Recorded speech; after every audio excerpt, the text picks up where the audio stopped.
Okay, this is part 2 in the slow cooker gravy beef. Got the gas burner on, nice and high. I'm going to put a fry pan on. That's about, what that'd be, a tablespoon of oil all ready to go. And we're going to make that nice and hot. And then we're going to throw the beef in there and brown it off. Okay, so that's nicely cooking away. This is our gravy beef. We're just going to brown this off a bit. Nice and hot. Won't take very long.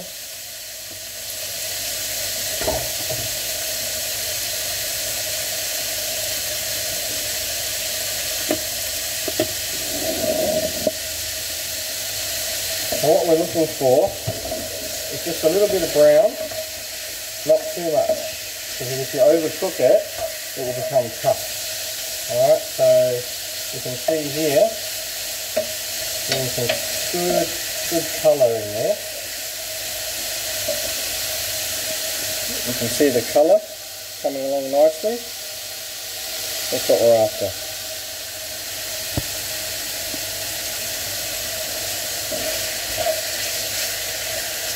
Smells so good. It's very simple. Keep it clean, keep it nice.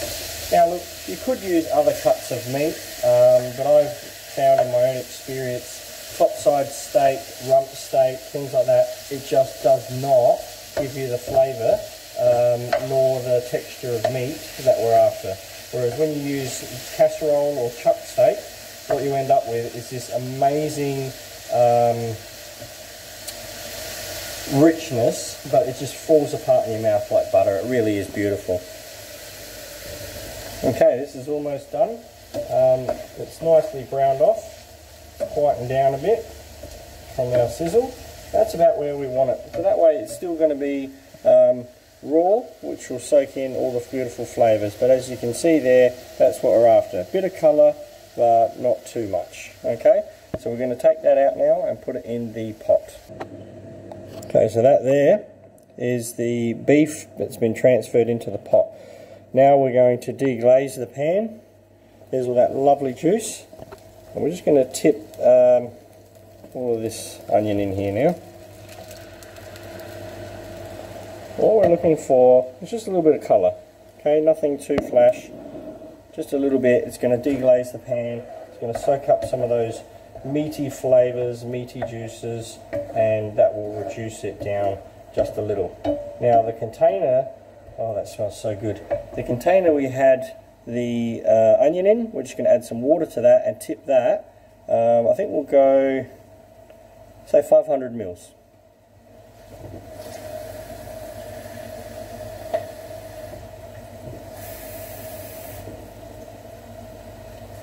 There's our 500 mils, it's got all the juice of the onion still in it. We're going to tip that into our casserole dish, which I'll do now. Okay, that onion is almost ready, as you can see. It's just bubbling away beautifully. We've got some nice colour going in there from the meat, and obviously it's cooking the onion. Now we'll go have a look at what the beef looks like with the water in it.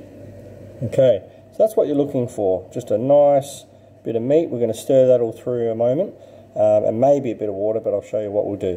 So we'll go grab the onion now and throw that in. Okay, so that's our onion all done.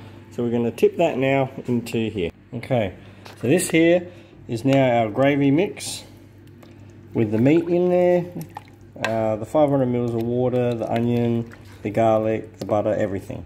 And what we're going to do is just going to give that a good stir, just to get some of those flavours working in there. There's the butter.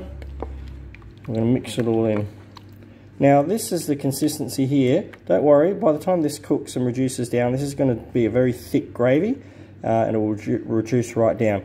If you wanted to make it more watery, you just add more water, of course. If you don't want it, then leave it like this, because this will be just nice. It'll be quite thick but really tasty, and you'll serve that with veggies and things like that.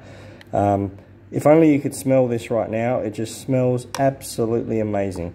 But what we'll do is we'll leave that for now 5-6 hours, and we'll do a retake when we come back, and you'll see it served and what it should look like as a finished product. But that's pretty much it. Smells amazing, tastes divine, cheap to make, family will love you for it, and it's full of nutrients and good taste.